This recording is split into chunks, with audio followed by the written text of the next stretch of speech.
Bonjour les enfants, jour 34. Ceux qui m'ont déjà vu pour la vidéo en opération, bien c'est la deuxième fois qu'on se voit aujourd'hui. Les autres, je vous découvre et nous travaillons ensemble aujourd'hui pour la lecture d'un petit livret que je demande que vous, normalement, vous l'avez découpé et vous l'avez fabriqué. Vous avez donc un petit livret comme ceci. Je conseille même d'ailleurs si on a à la maison une petite agrafe, ce serait chouette. Comme ça, rien ne se perd et tout est accroché et ça vous fait un petit livre. Ok ? Alors, pour démarrer cette activité de lecture, eh bien, on va observer la couverture. Ensuite, en fonction de votre wagon, je vous expliquerai le travail à suivre. Ça va ? Alors, on va démarrer ensemble, tous les 3 wagons confondus, et vous observez la couverture. Vous pouvez la regarder ici, elle est en couleur. Sur votre feuille, elle est en noir et blanc. Je vous laisse quelques secondes pour l'observer et voir un petit peu ce qui se passe. Comme vous le savez, comme on l'a déjà rappelé dans les vidéos précédentes, le fait d'observer cette couverture permet d'avoir donc vos yeux hélicoptères qui fonctionnent et d'ouvrir vos tiroirs. Alors, on va faire un petit jeu de questions-réponses. À ton avis, que pourrait-il se passer dans cette histoire, dans cette nouvelle histoire? Alors, on a plusieurs informations, oui. On voit un petit garçon, tout à fait. On voit une cuisine, ok. On voit qu'il y a des choses qui traînent. Il a peut-être fait une bêtise, peut-être. Oui, surtout qu'il n'a pas l'air tout à fait joyeux avec son visage. C'est une bonne hypothèse. On voit un papa qui est derrière, ou en tout cas quelqu'un, un monsieur, qui est derrière avec un balai. Ah oui, peut-être, il va peut-être demander au petit garçon de venir nettoyer, ramasser ses bêtises. Ah, on voit qu'ils ont préparé une table ici, en tout cas des choses sur la table. Ils ont peut-être fait la cuisine ensemble, peut-être aussi.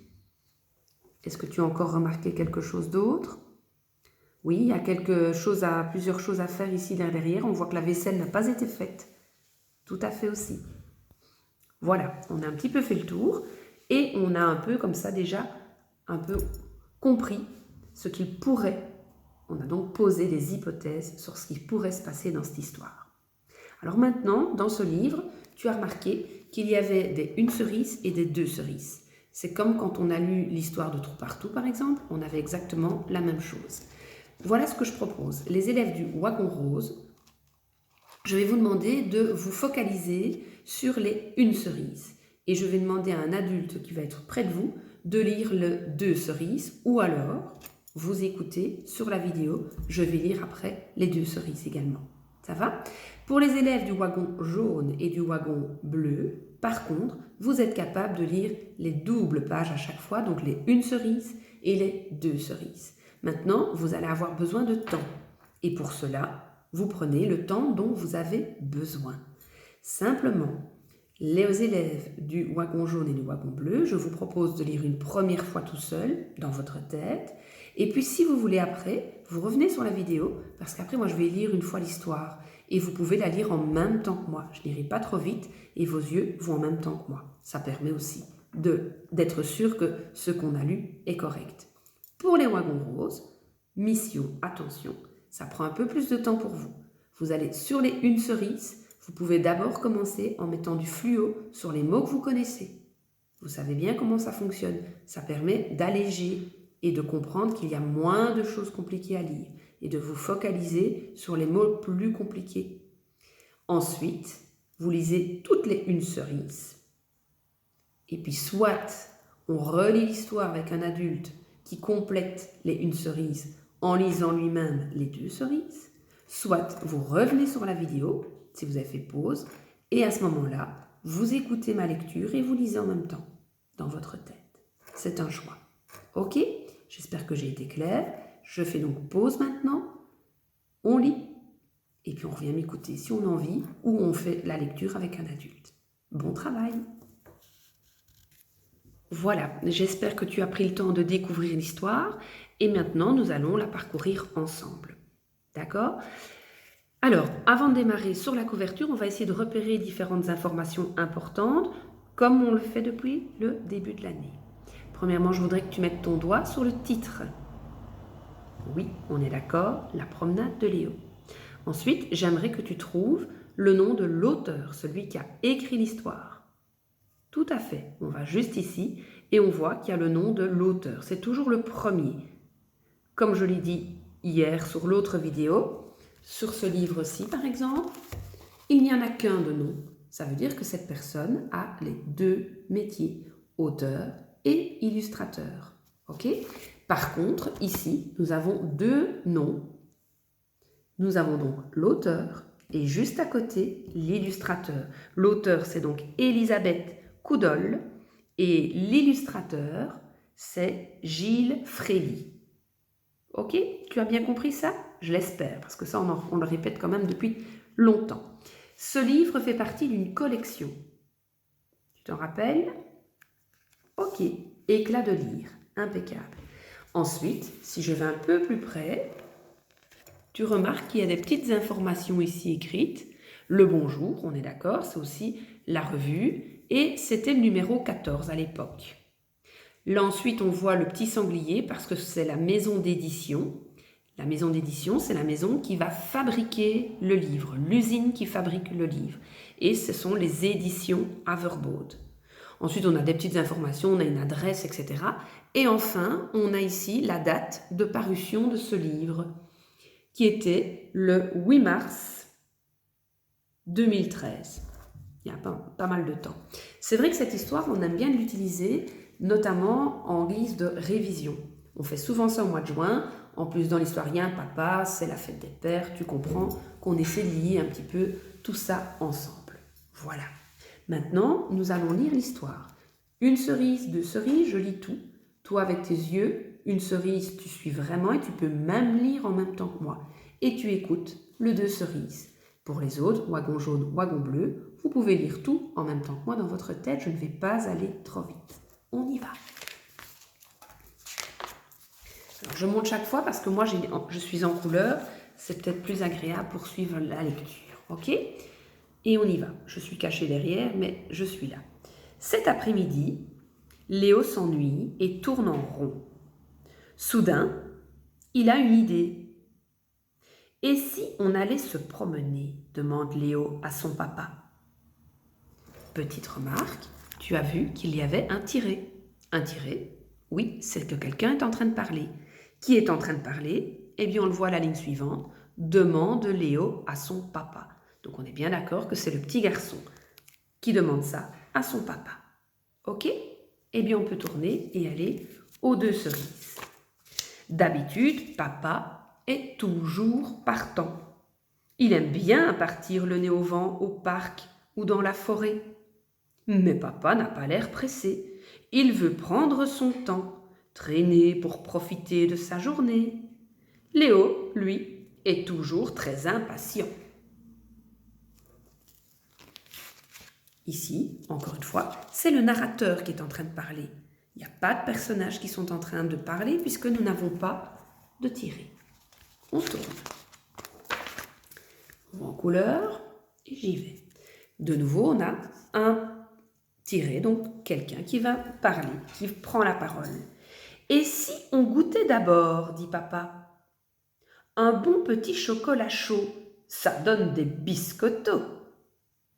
Tu vas m'aider, mon petit Léo. »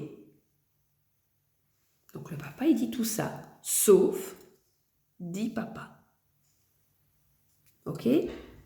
Des biscottos, ce sont des muscles. Le deux cerises. Pendant que papa s'active devant les casseroles, Léo cherche les bols. Il ne sait plus très bien dans quel placard les choses sont rangées. D'ailleurs, il pense que papa et maman font exprès de cacher les objets. Très impatient, il cherche, il fouine et trouve enfin les tasses. Il y a un petit mot un peu plus compliqué, il fouine. Ça veut dire qu'il cherche, il va vraiment chercher dans les petits coins. Ok, on y va, on tourne. Vite, vite, plus vite le goûter sera avalé, plus vite Léo sera dehors à sautiller et courir sur les sentiers.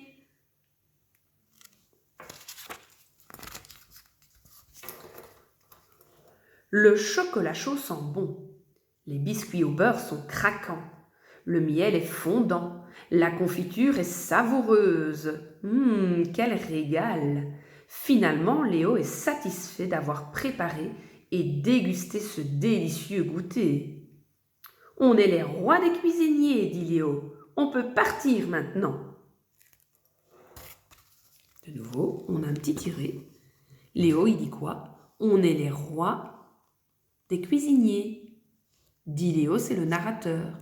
On peut partir maintenant.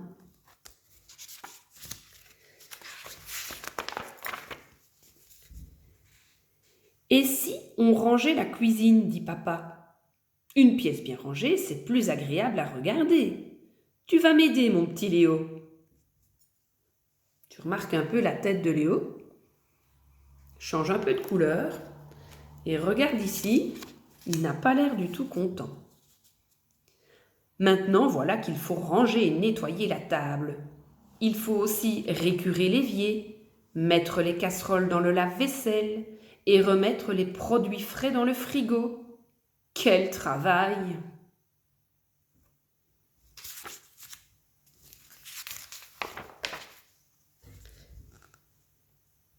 Vite, vite! Plus vite le coup de balai sera donné et la cuisine nettoyée, plus vite Léo sera dehors à courir derrière les oiseaux.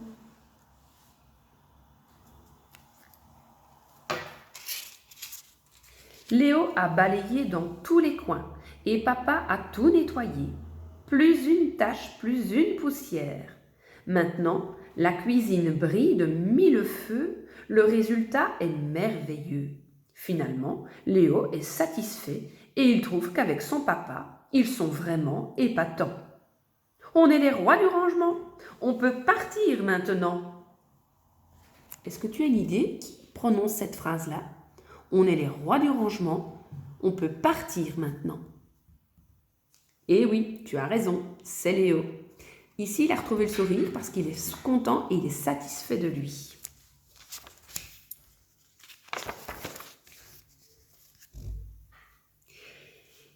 À ton avis, qui va encore parler ici?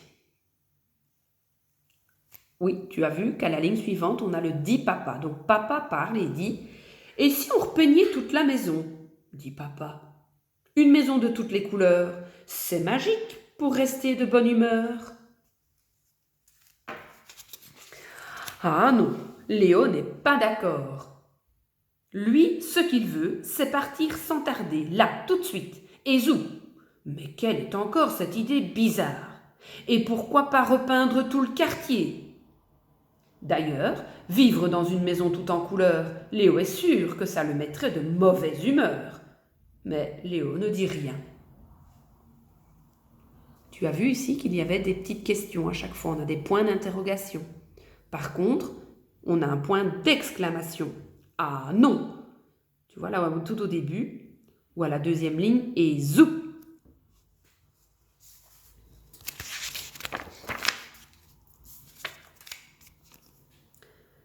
Vite, vite! Pff. Léo file dans sa chambre. Il préfère encore s'ennuyer. Son papa a parfois des idées bizarres.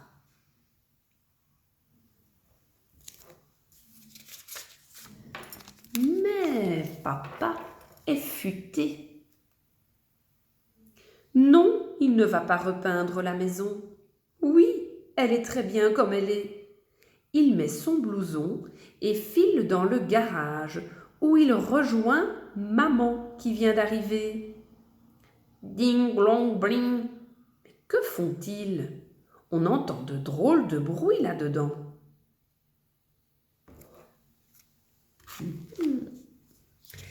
Papa est futé, c'est papa est intelligent, c'est ça que ça veut dire.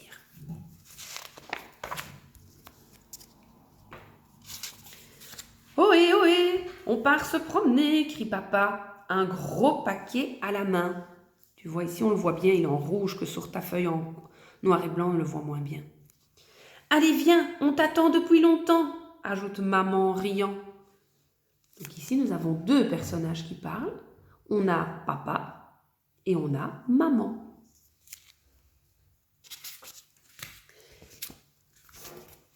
Quelle surprise! Léo descend et ouvre le paquet avec des yeux étonnés. C'est le beau vélo rouge dont il rêvait depuis si longtemps. Il va pouvoir se promener comme un grand en suivant ses parents. Papa et maman affichent un beau sourire tout blanc. Bon anniversaire, Léo chéri, tu l'as bien mérité. Tu as appris à patienter. Patienter, c'est quelque chose qui n'est pas toujours facile quand on est un enfant. On a envie d'avoir les choses tout de suite. Or, patienter, c'est ce qu'il a fait toute la journée. Il a patienté, il a dû attendre.